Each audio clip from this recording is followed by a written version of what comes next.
Wang Shengyun est propriétaire d'un magasin de nouilles dans la région autonome Rui du Ningxia, située à 3000 km de l'épicentre.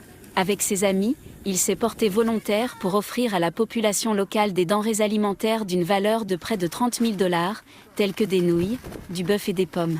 Il cuisine des nouilles tous les jours gratuitement dans le village de Gabou. Nous souhaitions fournir des denrées aux habitants des villages les plus touchés. Nous avons donc contacté le gouvernement de la commune, qui nous a déployés ici. Aujourd'hui, nous proposons gratuitement au moins 1200 bols de nouilles dans l'espoir que les habitants pourront manger des aliments chauds pendant l'hiver froid après le tremblement de terre. Plus de 200 policiers de l'immigration chinoise à Xigaz soutiennent les habitants touchés dans les villages de Yubé, Gabou et Zaquin dans le canton de Changshuo.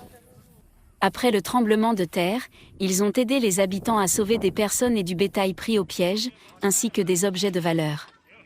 Une fois que les efforts de secours ont été réorientés vers la reconstruction post-catastrophe, le travail a consisté à transporter du matériel de secours, à construire des abris, à maintenir l'ordre dans la circulation, etc.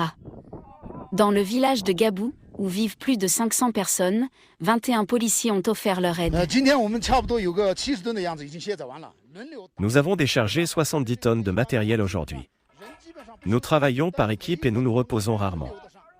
Par exemple, si nos collègues travaillant dans le village voisin sont fatigués, nous les aidons, et vice-versa. Nous espérons que les habitants touchés pourront retrouver une vie normale dès que possible. Les policiers sont venus nous aider à peine une demi-heure après que le tremblement de terre nous a frappés. Toutes nos maisons ont été gravement endommagées, 4 personnes sont mortes et plus de 20 autres ont été blessées. Mais l'aide de notre parti et de notre gouvernement nous a rassurés et réconfortés. Plus de 60 000 personnes ont été touchées par le tremblement de terre dans le district de Dingri. La réinstallation et la reconstruction après la catastrophe battent leur plein malgré le froid de l'hiver.